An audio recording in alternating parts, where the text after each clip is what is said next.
first laugh. The backstage smelled of dust and stale coffee, the kind that linger in the walls of every small comedy club in San Francisco. Robin stood in front of the cracked mirror, its edges lined with faint fingerprints of performers who had come and gone. The bulb above flickered, casting a warm but unstable glow over his face. He leaned in, studying his reflection, the wild, curious eyes, the boyish smile. But what he saw most clearly wasn't himself. It was a mask. It was always there. A mask made not of plastic or paint, but of timing, voices, and punchlines. The moment he wore it, people roared with laughter. The moment he took it off, the silence returned. From beyond the curtain came a low hum, the restless chatter of a crowd who had no idea they were about to meet the man who would one day be called the funniest in the world. Robin's palms were sweating. He rubbed them on his jeans, pacing in small, restless circles, whispering lines to himself. Not just the words, but the rhythms, the sudden high-pitched squeals, the deep growls, the explosions of energy that would whip the crowd into a storm. He thought of his childhood, the lonely hours in his room, inventing characters to fill the silence, speaking in accents to imaginary friends. Back then, it wasn't performance. It was survival. Tonight would be no different. "Williams, you're up," the stage manager called, a cigarette dangling from his lips. Robin stepped toward the curtain, the noise of the crowd swelling in his ears. For a brief second, he hesitated. What if they didn't laugh? What if the mask cracked? The spotlight hit him like a tidal wave, blinding, hot, and absolute. For the next 7 minutes, he became everyone but himself. A Scottish ship captain, a paranoid French waiter, a malfunctioning robot. Each punchline landed like a spark in dry grass, setting the room ablaze with laughter. But when the applause finally died and he stepped off stage, the roar collapsed into a ringing silence. Robin sat alone in the dressing room, staring at his reflection once more. He smiled a quiet, tired smile and whispered to himself, "They love the mask. I just hope someday they'll love the man wearing it." Somewhere deep inside, he already knew the truth.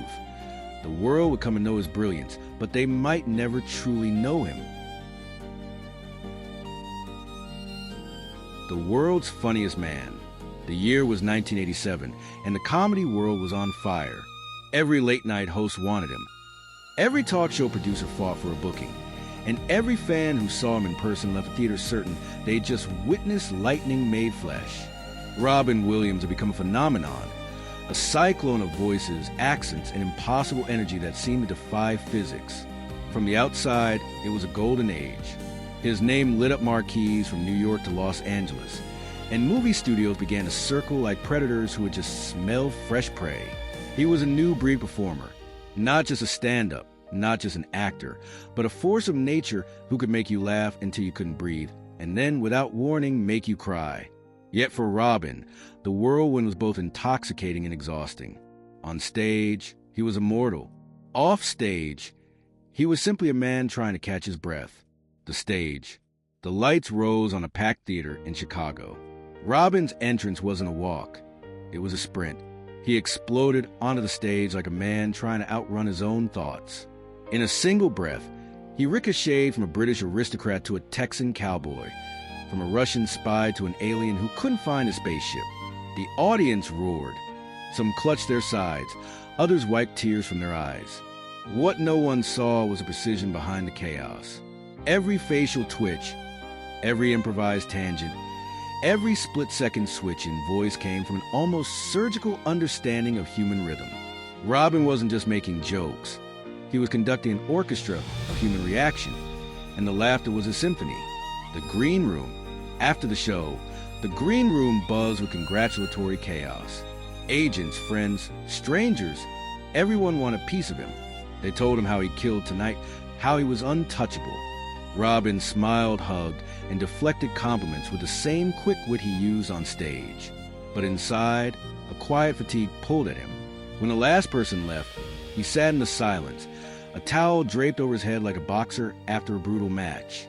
His hands still trembled from the adrenaline. The applause still echoed faintly in his ears, but the warmth of it was already fading. The late-night circuit. That week alone, He appeared on The Tonight Show, Letterman, and a radio program in San Francisco. Each time, he walked like a burst of caffeine, stories, impressions, jokes firing like a machine gun.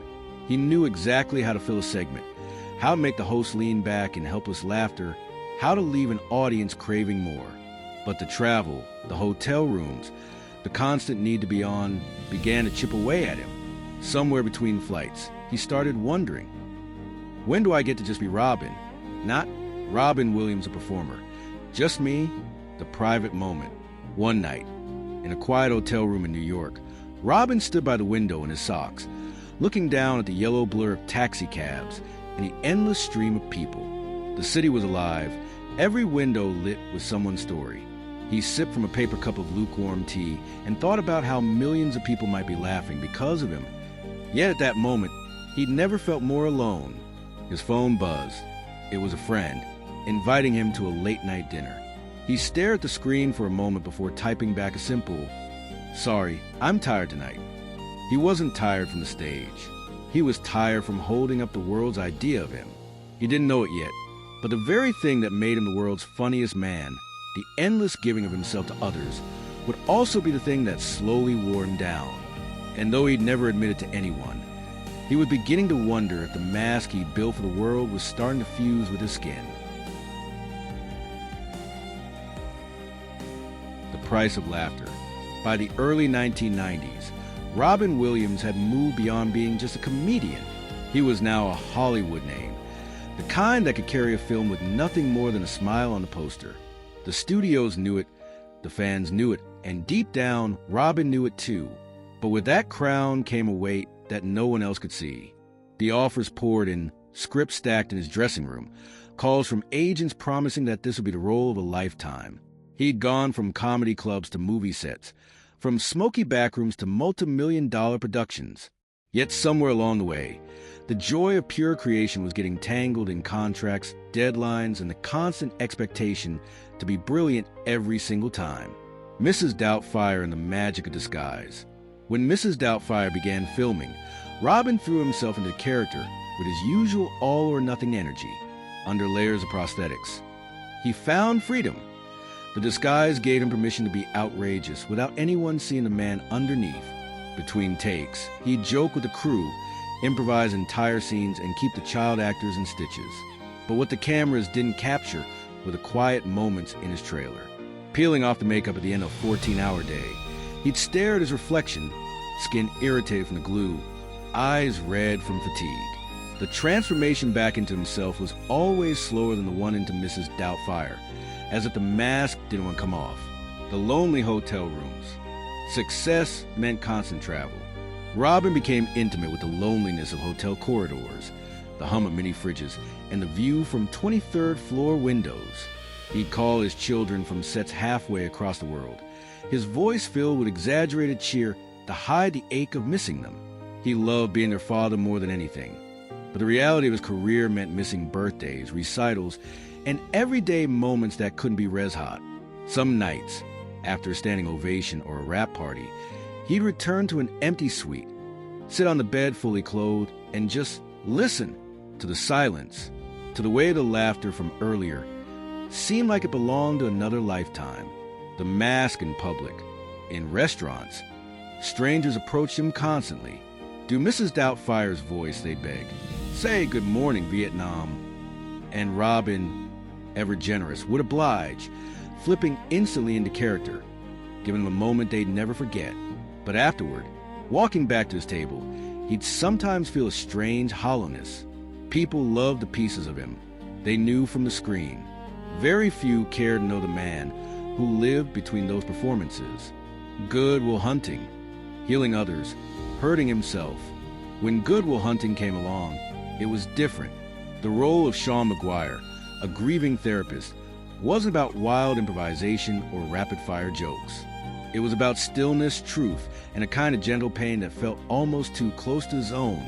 In quiet moments on set, he'd sit alone on a bench, thinking about the people he'd lost, the friendships that had drifted away, and the parts of himself he'd buried to keep performing. That bench scene in the Boston Public Garden, the one where Sean tells about love, loss, and the beauty of imperfection, wasn't just acting.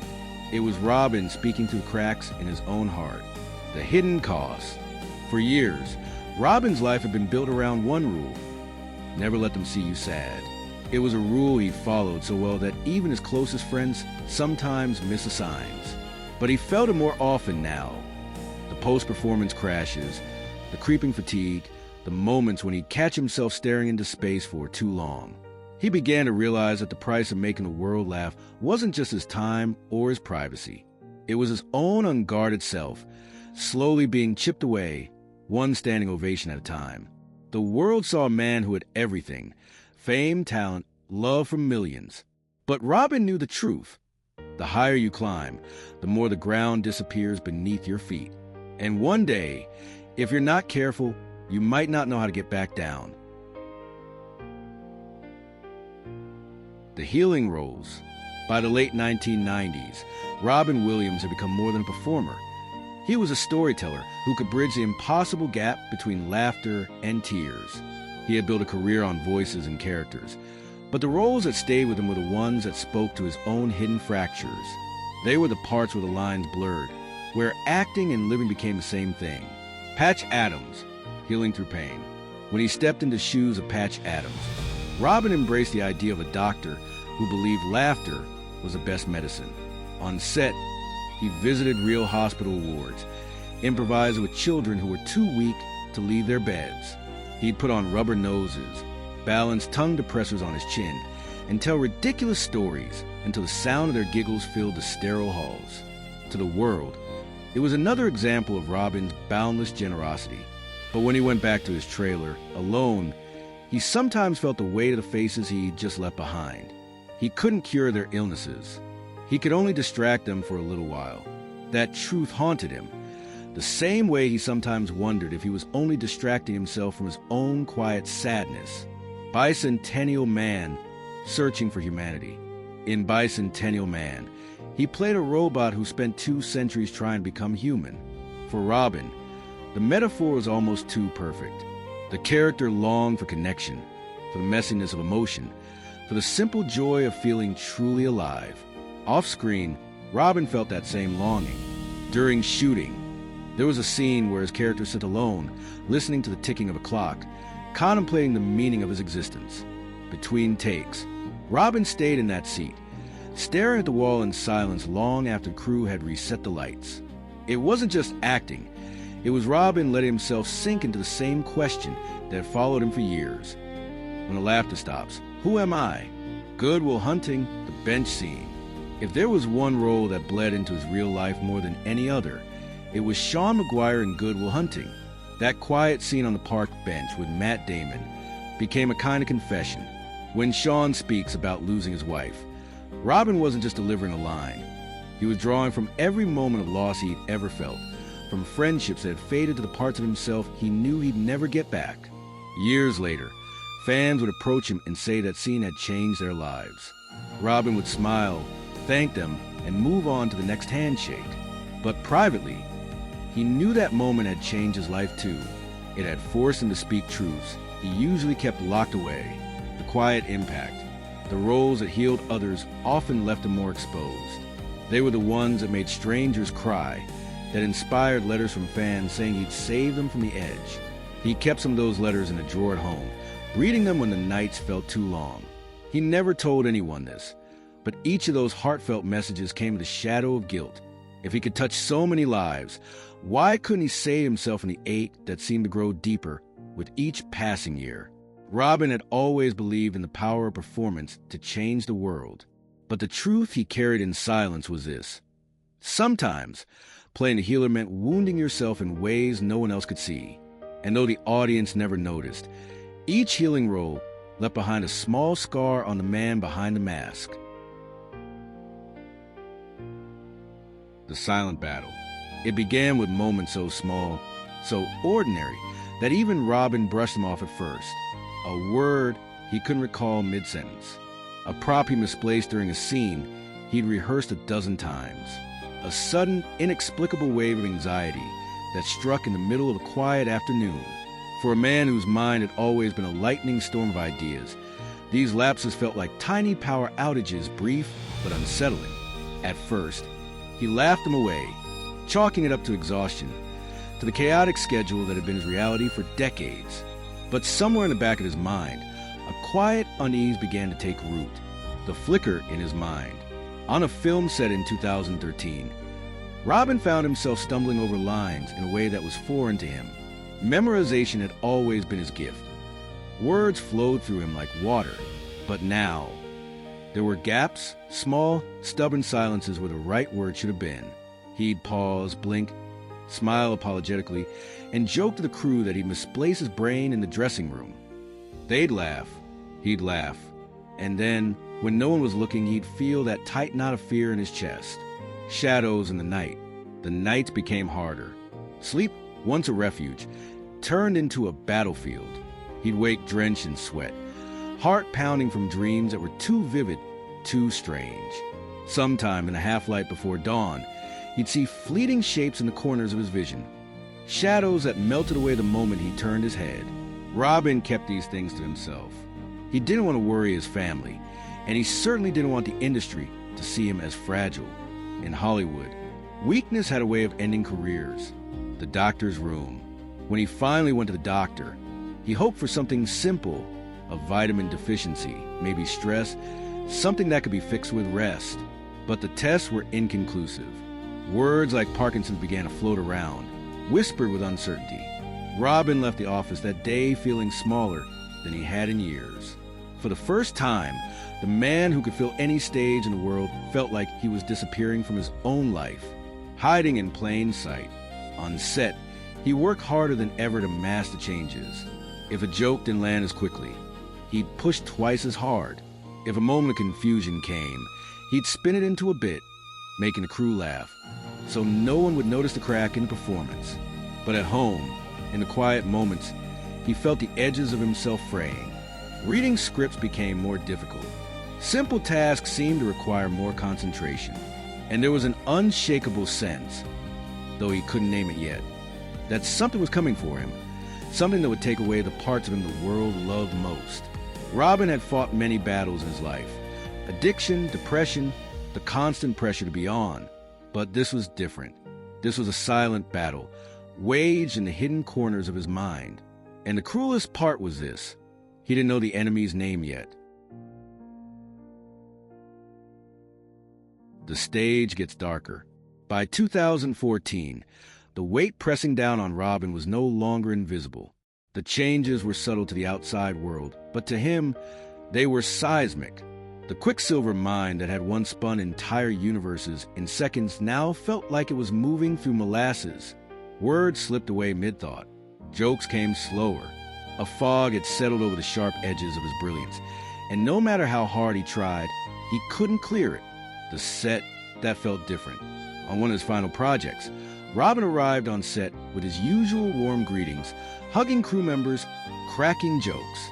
But as the cameras rolled, he found himself freezing mid-line, the sentences dissolving into silence. The director would call cut, offering reassurance, but Robin saw in their eyes a flicker of concern. Between takes, he would retreat to his trailer, shutting the door, pressing his palms into his eyes. He told himself it was just fatigue, that tomorrow would be better. But the truth was undeniable. The stage no longer felt like home. It felt like a test he was slowly failing. At home, in the quiet of his living room, Robin would sometimes sit in his favorite chair, remote in hand, staring at the television without really watching. The house felt different, not because anything had changed, but because he confided in his wife that he felt off, that something was wrong in a way he couldn't explain. She held his hand, told him they would figure it out together. He smiled, grateful for her strength, but deep down, he feared she was holding on to a man who was already slipping away. The crowd that couldn't see. On stage, he could still summon the energy, but it came at a cost. Each performance left him drained, his body aching, his mind buzzing with strange, restless tension. The audience never knew. They roared with laughter, giving him the same standing ovations they always had. But when the lights went out and the applause dissolved into the dark, he felt a heaviness settle over him like a wet blanket. The unnamed enemy. Doctors had mentioned Parkinson's as a possibility. But even that didn't seem to fully explain the hallucinations, the panic attacks, the sudden dips into despair. He wanted answers, but with each appointment came more uncertainty. The lack of a clear diagnosis became its own kind of prison. How could you fight something you couldn't even name? Robin's whole life had been about connection, to audiences, to co-stars, to strangers on the street. But now, in the moments when he needed it most, he felt himself retreating inward. The man who had once lit up the world was starting to fade into the shadows. And though no one could see it yet, the stage was getting darker. The last performance. The summer light outside was warm, golden, the kind of day Robin would normally describe as a postcard to step into. But inside, in the hushed hallways of the soundstage, he carried an unfamiliar stillness. This would be one of the last times he stepped in front of a camera. He didn't know it then, not with certainty, but something in him felt it. Arriving on set, Robin walked to the doors with his familiar, slightly hunched stride, a baseball cap pulled low over his eyes. The crew lit up at the sight of him. They always did. He hugged people tightly, lingered in conversations a little longer than usual, laughed at their jokes even when they weren't funny. There was a softness to him that day, as if he were memorizing everything. The smell of sawdust and the set carpentry, the hum of the lights, the way the cables curled across the floor like black vines. When it was time to shoot, he slipped into character with ease, muscle memory taking over. The lines came, the timing clicked, the spark appeared in flashes. But between takes, when the camera stopped rolling, that spark dimmed. He'd stand quietly off to the side, hands in his pockets, eyes somewhere far away. A private goodbye. During lunch, Robin found himself sitting alone at a corner table in the cafeteria. One of his co-stars joined him, telling a story that made him laugh. A real laugh, the kind that came from his belly. When it faded, he reached across the table, squeezed their hand, and said, "You're gonna be great. Keep shining." It was the kind of thing he always said, but this time there was a weight behind it. Later that day, he walked the perimeter of the set by himself. He trailed his fingertips along the walls, as if feeling the texture of the moment. Anyone watching might have thought he was lost in thought. In truth, he was saying goodbye in his own quiet way. The last curtain call. When the final scene wrapped, the crew applauded. Robin bowed his head slightly, giving them a small smile. Someone shouted for him to take a bow, but he shook his head. Instead, he clapped for them, the makeup artists, the grips, the assistants, all the people who made the work possible. That was Robin. Even at the end, his instinct was to give, not take. Walking off the set, he paused at the door, turned back one last time, and let his eyes sweep over the space. Then he nodded, almost himself, and stepped out into the sunlight. The friends who noticed. In the weeks that followed, a few friends noticed changes. He canceled plans more often. His messages became shorter, sometimes going unanswered. But when they did see him, he was still Robin, still quick with a joke, still making him feel like the most important person in the room. What they didn't see was how much energy it cost him to hold that mask in place. In the history books, the phrase final performance is often about the last role, the last bow, the last standing ovation. But for Robin Williams, it was something deeper. His last performance wasn't on a stage or in front of a camera. It was in the quiet moments, smiling through the fog, holding on to people he loved, and giving the world his light even as his own was fading. The day the world went quiet. It was August 11, 2014, the kind of California morning that began with soft sunlight filtering through the blinds, dust motes drifting lazily in the air. Outside, the world went about its business. Coffee shops opened their doors. Children played in driveways and traffic hummed along the streets. Inside Robin's home, the stillness was heavier. The man who had filled rooms with unstoppable energy now moved in a world that felt quieter, dimmer.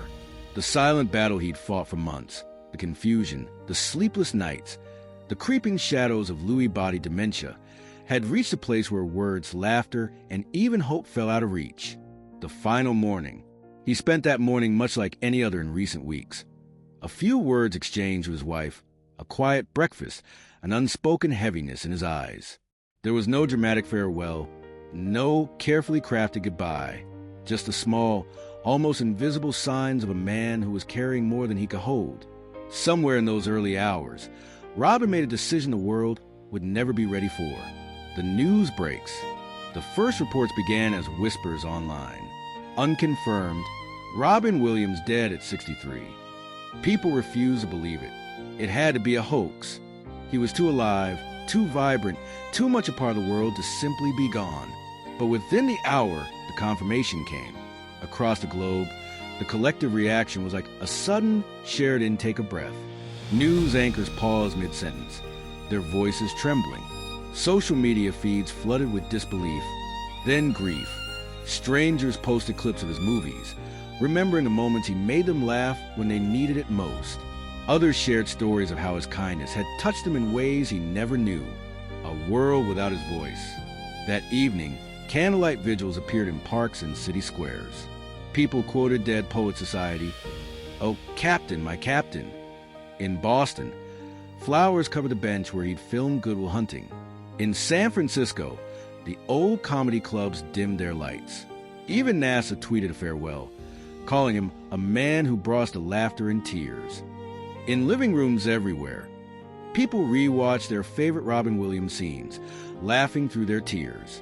And as they did, they realized something profound.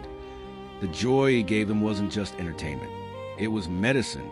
It was hope, the legacy. In the days and weeks that followed, his family and friends spoke about the man behind the mask. The generous friend who called in the middle of the night to check on you. The father who left love notes in lunchboxes.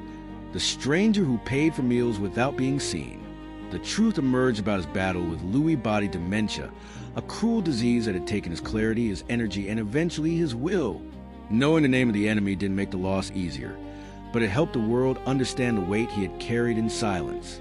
Robin Williams had spent his life making sure others felt less alone. And in his absence, millions realized how much they needed that light. The day the world lost him, it wasn't just the laughter that stopped. It was a heartbeat of a man who had made it his mission to keep others alive through joy. And though the world went quiet that day, somewhere, in a line from a movie, in a punchline remembered at dinner, in a child's giggle, Robin's voice still echoes. Because the greatest performers never truly leave the stage. They live on in the moments they gave us, in the ways they made us feel, and in the memories we carry forward. And for Robin, that stage is eternal.